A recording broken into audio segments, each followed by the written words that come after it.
काल आमच्या जिल्ह्याचे संपर्क मंत्री आणि महाराष्ट्राचे उद्योगमंत्री श्री उदय सामंत साहेब हे आलेले होते आणि त्यांच्या उपस्थितीमध्ये सावंतवाडी मतदारसंघ, कुडाळ मतदारसंघ आणि कणकवली मतदारसंघ तिन्हीचे मेळावे संपन्न झालेले आहेत आणि त्याच्यामध्ये ते मेळावे झाल्यानंतर आमची जी चर्चा झाली त्याच्यामध्ये असा निर्णय झाला आहे की या गोष्टीसाठी आता महायुतीच्या एकंदर चर्चेसाठी खूप वेळ जात असल्यामुळे उद्या मुंबईला जाऊन महायुतीच्या नेत्यांची भेट घ्यायची, त्याच्यामध्ये आदरणीय मुख्यमंत्री महोदय आहेत, आदरणीय पक्षाध्यक्ष चव्हाण साहेब आहेत, बावनकुळे साहेब आहेत, नारायण राणे साहेब आहेत आणि एकदा महायुती होणार की नाही ही गोष्ट फायनल केली तर मग आम्हाला आमचं निवडणुकीची स्ट्रॅटेजी ठरवणं, निवडणुकीच्या मुलाखती घेणं सोपं पडतं.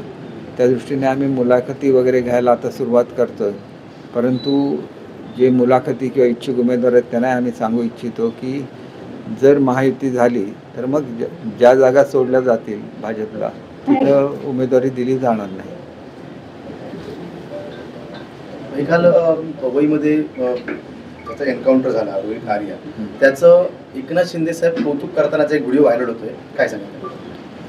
एक गोष्ट अशी आहे की त्याचं कौतुक आहेच, कारण त्यांनी जो कार्यक्रम राबवलेला होता स्वच्छता मॉनिटर किंवा लेटेस्ट चेंज, हा कार्यक्रम चांगला होता आणि त्यांनी फक्त ही जी काय काल मुलांना ओलीस धरण्याची कृती होती ती मात्र संपूर्णपणे चुकीची होती. नाहीतर मग असा पायंडा पडून जातो, मग असं घडता कामा नये. त्या दृष्टीने पोलिसांनी मुलांची सुटका केली असली तरी दुर्दैवाने चकमकीत त्यांचा मृत्यू झालेला आहे. याच्याबद्दल आम्हाला सर्वांनाच अतिशय दुःख आहे. भाई, पवई पोलीस स्टेशनचे वरिष्ठ पोलीस निरीक्षक जितेंद्र सोनावणे यांच्याकडे रोहित आर्याने एन्काउंटर होण्यापूर्वी काही वेळ आधी मागणी केलेली होती की मला केसरकरांशी बोलायचं आहे आणि नंतर त्याने तो निर्णय बदलला काय वेळात? नाही, शेवटी त्यांनी जरी अशी मागणी केली असली तरी मुलं त्यांच्या ताब्यात होती, त्याच्यामुळे बोलण्यात कुठलीही चूक झाली आणि मुलांना काय झालं तर मग आपणच स्वतःला माफ करू शकलो नसतो. कारण माझ्या दृष्टीने मुलांचा जीव सगळ्यात महत्त्वाचा आहे. शेवटी बिलं काय, बिलं आज ते बिल उद्या मिळतं. आणि दुसरी गोष्ट अशी आहे की त्यांचं बिल पेंडिंग राहण्याचं जे कारण आहे त्याच्या संदर्भात सुद्धा आमच्या डिपार्टमेंटने, शिक्षण विभागाने प्रेस नोट काढलेली आहे की त्यांनी एक वेबसाईट निर्माण केली आणि त्याच्यावरून मुलांकडून डायरेक्ट पैसे कलेक्ट केले आणि त्याच्यामुळे ते पैसे परत करावे आणि पुन्हा असं घडणार नाही याचं हमीपत्र द्यावं या अटीवर त्याचं पुढचं प्रोसेस होणार होतं. परंतु ते घडलं नसल्यामुळे ते पेंडिंग आहे.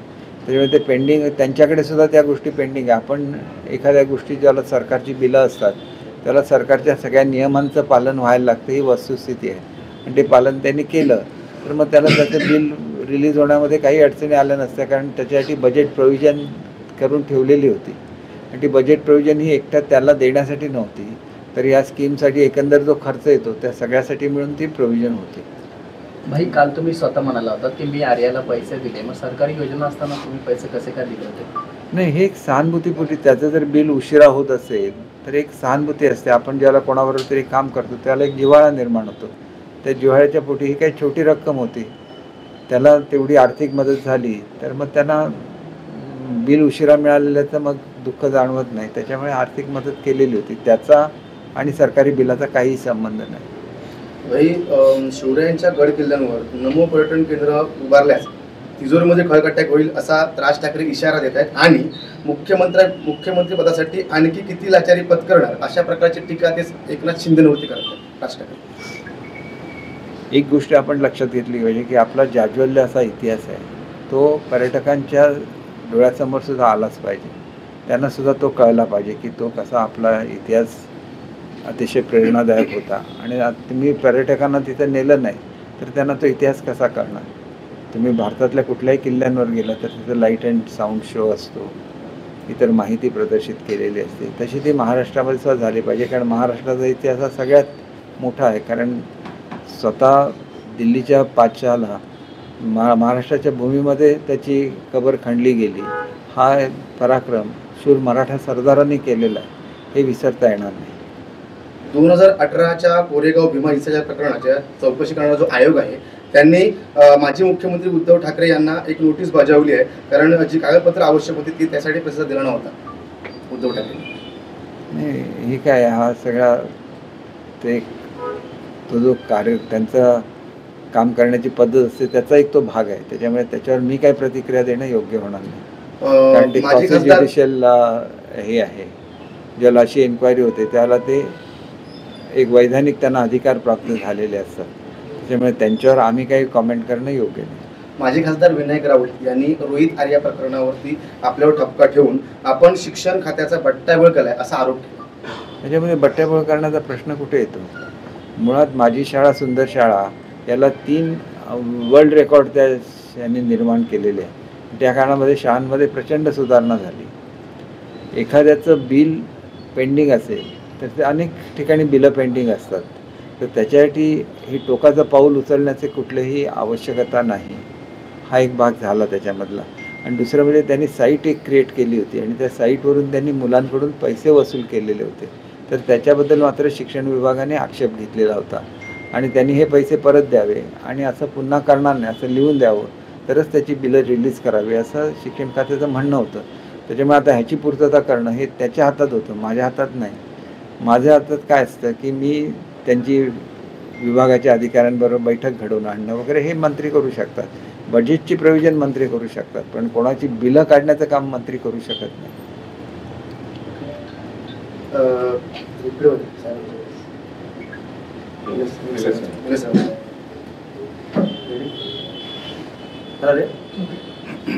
साहेब, जो दीपाबाईने प्रश्न विचारला तो प्रश्न तुम्हाला आहे.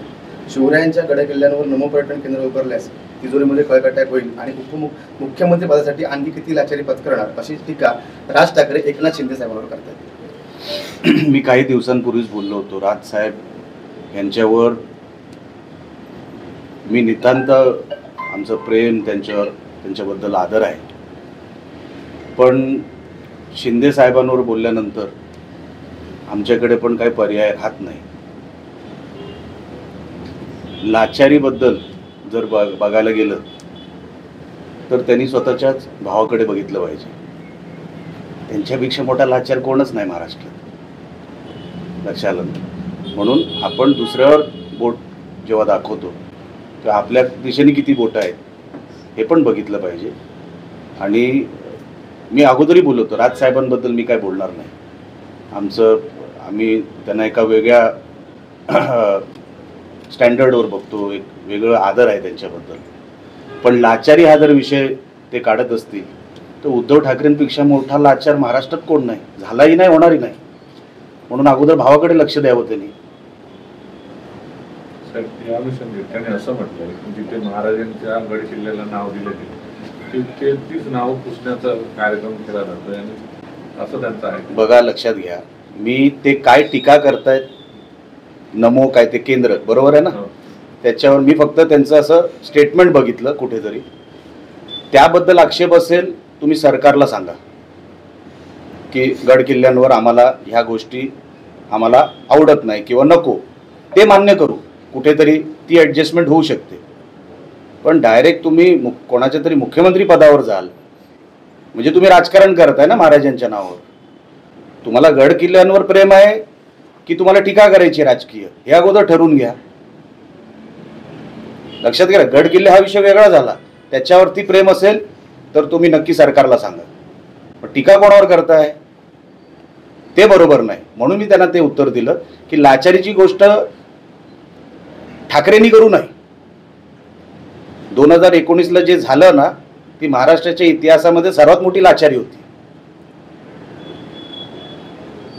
हे कोणी विसरू नये. साहेब, माजी खासदार विनायक राऊत म्हणतायत सिंधुदुर्गमध्ये भाजप आणि शिवसेना हे स्वबळावर लढण्याची घोषणा करतायत.